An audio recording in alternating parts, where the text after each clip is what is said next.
CBS News Miami. Good afternoon, and thank you for joining us. I'm Najahe Sherman, and welcome to CBS News Miami's 4 p.m. Quickcast. Let's take a look at today's top stories. A man who police say fled the scene of a hit-and-run crash in Miami is now under arrest and facing charges. He appeared before a judge this morning. CBS News Miami's Yvonne Taylor reports from Miami. Thank you. Gilbert Caro, a former Venezuelan political prisoner and the man who police arrested for fleeing the scene of a crash, is still here. Okay. 4.5 years. All right, fine. Your bond's $15,000. A judge set a bond of $15,000 for Gilbert Alexander Caro. He was the driver of a Chevy Tahoe who left the scene of a crash at 3:30 a.m. Monday morning near the intersection of Lejeune Road and Southwest 8th Street. Investigators revealed that 29-year-old Junior Eugene, driving a 2013 Hyundai Sonata, ran a red light while heading south on Lejeune. He collided against the Tahoe driven by Caro before crashing into a tree. According to police, Eugene died at the scene. The driver of a third vehicle was rushed to a nearby hospital. But Miami police are saying Caro now faces charges. We say it over and over again. If you're involved in an accident, stay on the scene. The first thing that you should do is call 911 and then see if anybody else is injured. Coming up at 5 p.m., will Gilbert Caro be blamed for the crash because he fled the scene even though he did not cause the accident? We will have the answer to that question and more reactions. That'll be on CBS News Miami. We are in West Miami-Dade. Yvonne Taylor, back to you. This tomorrow, only a 30% chance, lower Thursday and Friday because of that Saharan dust. Going to bring it on in here and really suppress that rain with our temperatures going up Saturday, Sunday.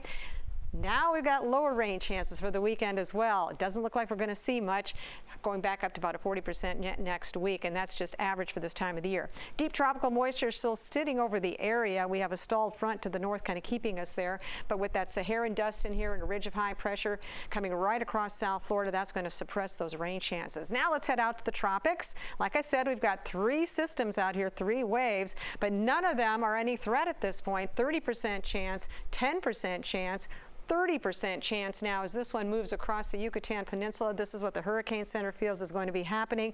So we're not too concerned, even though we're getting very close to the peak of hurricane season. So at this point, nothing right now that we need to be worrying about. Here's your forecast. Our rain chances will be very low for the next few days. That means our temperatures will be up. Look for highs in the lower 90s. A family of 7 is now homeless. Their roof caved in early this morning.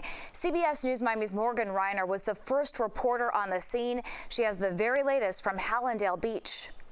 Tikiana Bryan told me that her 6 kids sleep exactly where that roof caved in. She told me she had just gotten home from a long work shift when she heard those beams cracking, and she sprang into action. Tikiana Bryan walked in the door Tuesday morning after a long work shift. I literally came home from work, 12 hours, and I heard the beam cracking, and that's what made me take my kids out of here, or we would have still been in there. I got everybody out before it started dropping, and my last son is the one who literally was coming down, and I'm pulling him out as it's coming down. This is what came crumbling down moments after she pulled her 6 kids, ranging in age from 22 to 4 years old, out. She said it was only a matter of time before it happened. Black mold, it's termites, it's all type of stuff. I've been telling this man he don't fix nothing. She said she's been trying to get her landlord to fix the issues. She showed me these documents from code enforcement.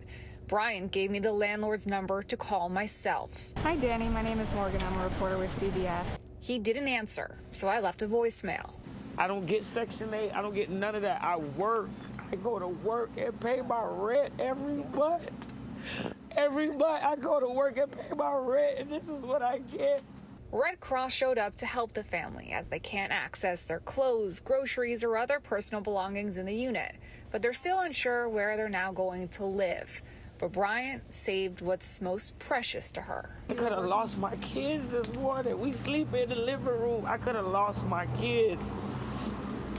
Another tenant told me that this unit was an add-on to the building, so the other units were not impacted in the same way. Now, Brian did tell me that the landlord has been trying to get her to leave the unit for a little while, but only offered her $1,500, and she said that would not have been enough to move her family of 7.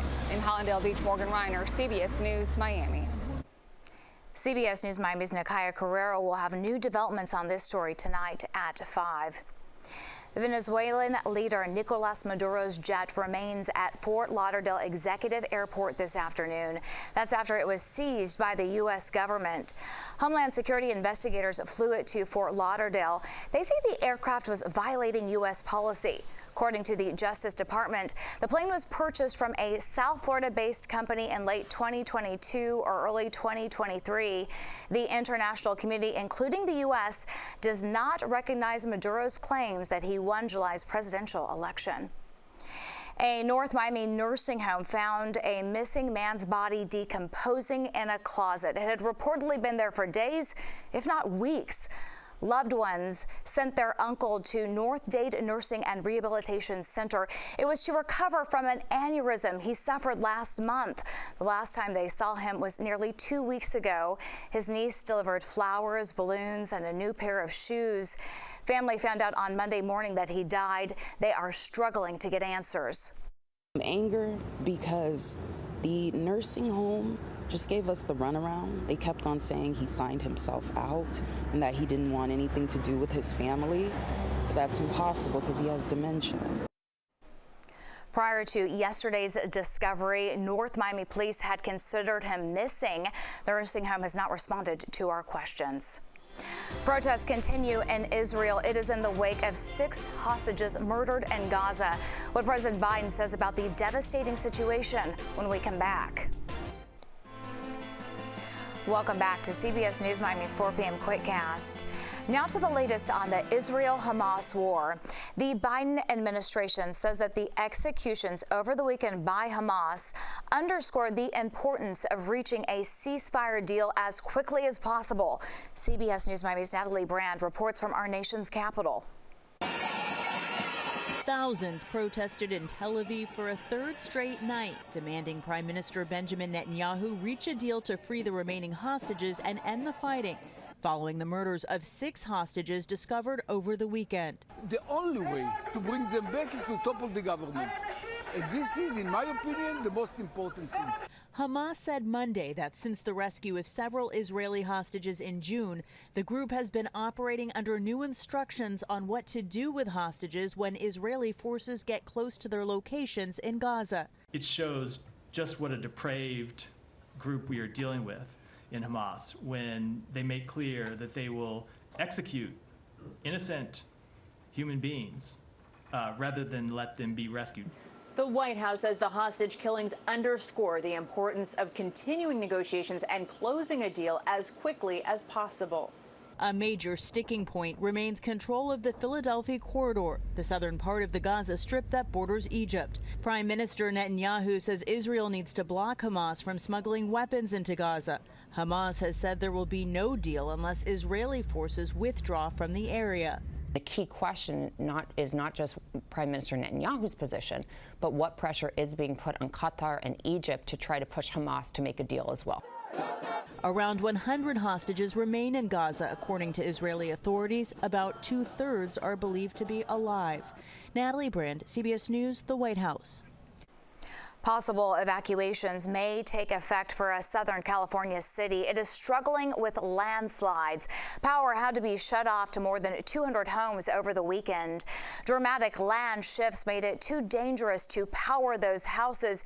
In some areas, the ground has moved nearly 4 feet in just a month.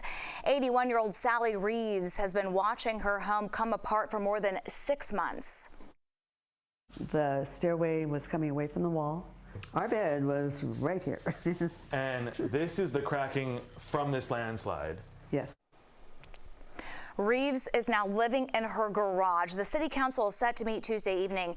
Officials want an emergency declaration from the state. Don't forget, the Miami Dolphins host the Jacksonville Jaguars on Sunday. Your Dolphin station has you covered all day long, starting at 11 with the Mike McDaniel Show. That is followed by Dolphins Weekly Live. The Dolphins-Jaguars game is at 1, followed by fifth quarter. That's your CBS News Miami Quickcast. I'm Najahe Sherman. Stay tuned for more news right here on CBS News Miami, and have a wonderful day.